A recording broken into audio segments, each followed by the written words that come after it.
Greetings, Fright fans, and welcome into day 23 of our Halloween horror countdown here, where we're looking at the top horror anthology films of all time, selected randomly, of course, like we have been doing. And we have our Cauldron of Terror here with our little Halloween pumpkins. Each of these has a different movie inside of it, so we'll reach in, pull one out here at random, and see what tonight's movie is going to be. Tonight we're looking at my all-time favorite, Creepshow. Made in 1982, Creepshow features 5 stories plus a wraparound, all written by Stephen King and directed by George Romero. A boy named Billy, played by Joe King, is yelled at and slapped by his alcoholic dad, played by Tom Atkins, for reading trash horror comics. Afterwards, a ghostly apparition appears to him, and we are shown 5 stories from within the pages of the comic. The first story is called Father's Day. A hateful old man is murdered by his daughter on Father's Day. He returns from the grave for revenge on the anniversary of his death.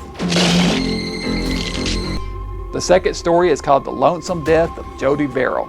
A backwoods bumpkin, played by Stephen King, finds a fallen meteorite that oozes a green liquid onto his fingers with dire results. The third story is called Something to Tide You Over. A jealous husband, played by Leslie Nielsen, discovers his wife, played by Galen Ross, is cheating on him and arranges an elaborate death trap for the lovers. The fourth story is called The Crate. A crate is discovered under a stairwell on a college campus that contains a unique cargo that has remained hidden for 147 years and is still alive and hungry. The fifth story is called They're Creeping Up on You. A germophobic millionaire, played by E.G. Marshall, who lives in a hermetically sealed penthouse, is plagued by roaches. The film ends with 2 garbage men finding the comic in the trash. They see a coupon for a voodoo doll has been cut out of the comic. We then cut to Billy, who is seen taking revenge on his dad by jabbing the doll with pins. The voodoo doll gag harkens back to a prior Amicus anthology film, The House That Dripped Blood, and a famous segment with Christopher Lee. But it was a great wrap-up to a fantastic and darkly humorous film. The music in this one was done by John Harrison, who would go on to direct the Tales from the Dark Side the movie anthology. For my money, this is, pound for pound, the very best horror anthology ever made. This is a great film.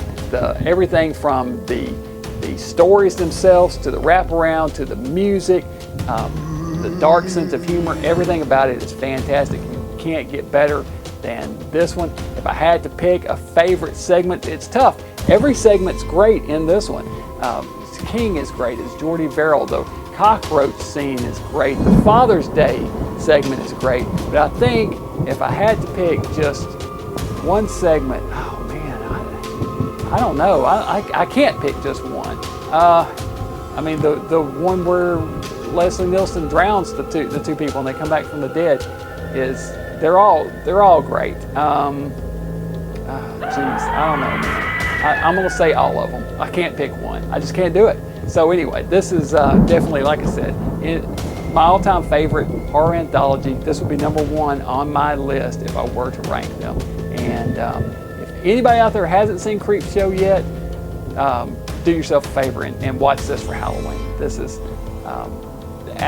a must-see for all horror fans, classic and modern horror fans. George Romero, gotta bring him up again.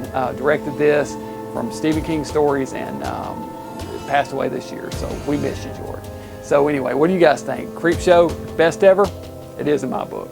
So anyway, that's it for tonight. Meet me back here tomorrow night and we'll look at another horror anthology movie. Until then, Dr. Gangrene saying, stay mad. Oh, just tell it. Call you Billy.